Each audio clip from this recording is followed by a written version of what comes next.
मित्रों, मेरा नाम रहमान है और मैं उत्तर प्रदेश का रहने वाला हूँ। आज मैं आपको मेरे मित्र के साथ घटी एक सच्ची घटना पेश करने जा रहा हूँ। मेरे मित्र का नाम वसीम है और वह बचपन से ही बहुत अच्छे दोस्त है और हमारी हर एक बात एक दूसरे से शेयर करते हैं। हम जब कॉलेज में आए थे तब उसकी सगाई हो गई थी।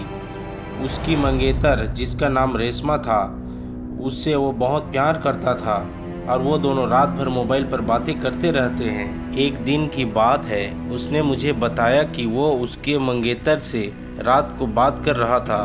वसीम ने उसकी मंगेतर को मिलने के लिए बोला तो उसकी मंगेतर बदली हुई आवाज़ में बोली, तू ज़्यादा मत बोल वरना तेरे को वहीं दफन कर दूंगी। वसीम एक बार तो ये सुनकर चौंक गया और फिर सोचा वो शायद मजाक कर रही होगी। फिर वसीम भी उसको मजाक में बोला, क्या कर लेगी तू मेरा, देखते हैं। तो फिर वो बोली, आज रात देख तेरे साथ क्या होता है। यह कहकर उसने मोबाइल रख दिया। अगली सुबह जब वसीम मुझसे मिला तो वो अपनी आप बीती बताने लगा। उसने मुझसे रात को फ़ोन वाली बात बताई और उस रात उसके साथ जो हुआ वो बताया। उसने बताया कि रात को 2-3 बजे के आसपास अचानक उसकी नींद खुली और उसके सामने एक सफ़ेद लंबे दाढ़ी वाला आदमी बैठा था। वो बोलने लगा, ले आ गया मैं, अब देख तेरे साथ क्या होता है। उसने वसीम के गले को पकड़ लिया। ऊपर मेरी सांसें रुक गई। वसीम ने उसी वक्त अल्लाह का नाम लेते हुए नमाज पढ़ना शुरू कर दिया और वो उसके सामने से गायब हो गया। मुझे उसकी बात सुनकर बड़ा अचंभा हुआ कि ऐसे कैसे हो सकता है। उसके अगले दिन वसीम ने फिर अपनी मंगेतर से मोबाइल पर बात की और बोला, कल रात तुम मुझे क्या अनाप शनाप बोल रही थी। उसकी मंगेतर ने कहा, ऐसा कैसे हो सकता है जबकि कल तो मैंने फ़ोन ही नहीं किया था।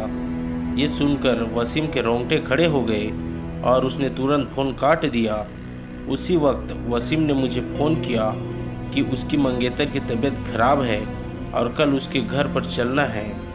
अगले ही दिन हम दोनों तैयार होकर वसीम की मंगेतर के घर गए।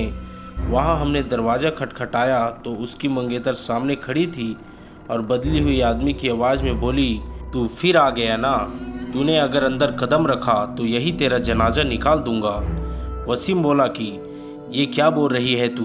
वसीम आगे था और जैसे ही उसने घर में कदम रखा, उसकी मंगेतर ने दीवार पर टंगी तस्वीर उतार कर वसीम के सर पर दे मारी। उसके सर से खून बहने लग गया। वसीम के ससुर और सालों ने उसकी मंगेतर को पकड़कर बिठाया। फिर उसके सालों ने वसीम के सर पर पट्टी बांधी। रेशमा के दादाजी ने बताया कि रेशमा को जिन्न का साया लग गया है।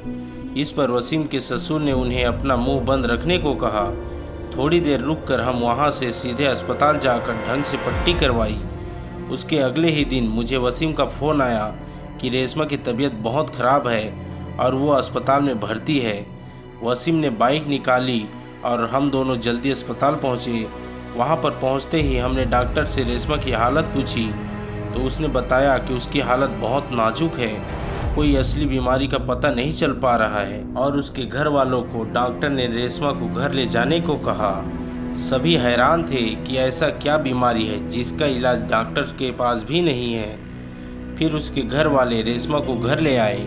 रेशमा ने वसीम को बुलाया और कहा कि मैं अब ज़्यादा दिन जिंदा नहीं रह पाऊंगी और तुम किसी अच्छी लड़की से शादी कर लेना। ये सुनकर वसीम की आंखों में आंसू आ गए और बोलने लगा कि मैं तुम्हें मरने नहीं दूंगा। फिर रेशमा के दादाजी ने उसको पास के ही पीर बाबा के पास ले जाने को कहा। हम उसको पीर बाबा के पास ले गए और पीर बाबा ने बताया कि इसको एक बुरे जिन्न ने जकड़ लिया है जिसकी वजह से वो इसके शरीर को नुकसान पहुंचा रहा है। अब बहुत देर हो गई है। पीर बाबा ने बताया कि इसका एक ही इलाज है। यहाँ से 80 किलोमीटर दूर एक दरगाह है, वहाँ इसका इलाज हो सकता है। और बाबा ने बताया कि इसके साथ वही इंसान जाएगा जिसे वो सबसे ज़्यादा चाहती है। वसीम ने कहा कि मैं चला जाऊँगा, मुझे बाइक भी चलाने आती है। रात के 3 बजे वसीम और रेशमा दोनों बाइक पर निकल पड़े, लेकिन आधे घंटे बाद किसी का फ़ोन आया कि वसीम और रेशमा दोनों एक्सीडेंट में मारे गए। ये सुनकर मेरा रो रो कर बुरा हाल हो गया। मेरा सबसे करीबी दोस्त अब इस दुनिया में नहीं रहा। दोस्तों, क्या हुआ होगा रेशमा के घर वालों का और वसीम के दोस्त का, आगे का वीडियो देखने और जानने के लिए अभी हमारे YouTube चैनल को लाइक, सब्सक्राइब और शेयर कर दीजिए। जल्द ही आपको इस वीडियो का दूसरा भाग हमारे YouTube चैनल में देखने को मिलेगा।